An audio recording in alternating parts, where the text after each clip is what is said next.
À la lecture d'Ésaïe 58, 11, l'Éternel sera toujours ton guide. Il rassasiera ton âme dans les lieux arides et il redonnera de la vigueur à tes membres. Tu seras comme un jardin arrosé, comme une source dont les eaux ne tarissent pas. Il est fait mention de sources dont les eaux ne tarissent pas. Ces sources coulent pendant toute l'année et ne tarissent jamais. Certaines sources tarissent en été, mais celles-ci, non, jamais. Il y a à quelques gaons 8 ou 10 puits, mais seulement une ou deux d'entre eux donnent abondamment de l'eau pendant toute l'année, sans cesse, infiniment, sans aucun arrêt. Et beaucoup de gens viennent là pour puiser de l'eau. Voilà ce que notre vie spirituelle peut devenir. Elle peut devenir une source dont les eaux ne tarissent pas. Nous pouvons avoir l'eau vive du Saint-Esprit pour nous maintenir renouvelés en toutes circonstances, avec des ennemis, des amis, dans la solitude, en temps de guerre, en temps de ou tremblement de terre, ou dans toute autre épreuve. Or, le secret, c'est de faire de l'Éternel ses délices. Et c'est alors, et alors seulement, que des sources jailliront constamment de nous, pour nos voisins, nos ennemis ou des étrangers. Il existe des sources chaudes et des sources froides. Par temps froid, il vous est loisible d'avoir de l'eau chaude et par temps chaud, de l'eau froide à votre gré. Voilà comment les croyants doivent eux aussi pouvoir être à l'égard de leurs semblables. Au verset d'Ésaïe 58, 12, nous avons une réponse concernant les nombreux foyers qui sont ruinés à cause du péché au sujet des frères, des maris et des épouses qui ne vivent pas ensemble et qui ne font pas leur devoir. Voilà une promesse.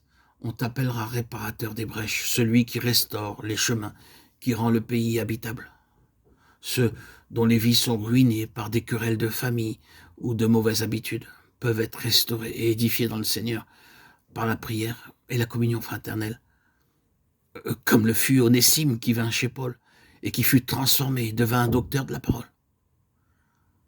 C'est ainsi que beaucoup de familles ruinées peuvent être restaurées. Nous devons avoir un fardeau de prière pour elles. Beaucoup viennent me trouver chaque jour me demandant de prier en faveur de leur famille, de leurs voisins ou de leurs enfants. Et un certain temps plus tard, ils reviennent en disant « Le Seigneur a entendu la prière et nous vivons maintenant en paix ». J'ai connu un couple qui a vécu désuni pendant 10 ans. Nous avons prié inlassablement et lorsque nous les avons rencontrés à nouveau, ils nous ont dit que le Seigneur avait eu pitié d'eux et qu'il les avait réconciliés. Leur cœur était d'abord tellement endurci qu'il n'y avait point d'effet. Mais lorsque nous sommes allés les revoir, la femme est venue vers moi et m'a dit « Oh, Dieu soit loué, nous nous sommes réconciliés après 10 ans de querelle. » Veuillez donc venir chez nous pour rendre grâce à Dieu et pour prendre ensemble un repas. Ils étaient heureux, ils étaient mariés depuis 10 ans et n'avaient pas d'enfant.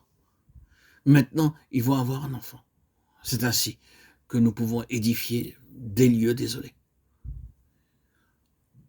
Beaucoup ont perdu le chemin pendant très longtemps.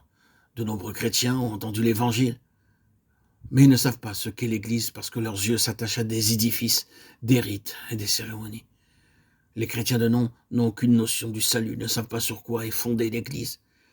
Mais lorsque nous nous trouvons sur une fondation solide, nous pouvons dire de façon simple et vivante que c'est là l'ordre divin. Le lieu désolé peut ainsi être édifié et nous pouvons montrer aux autres gens ce qu'est l'Église vivante.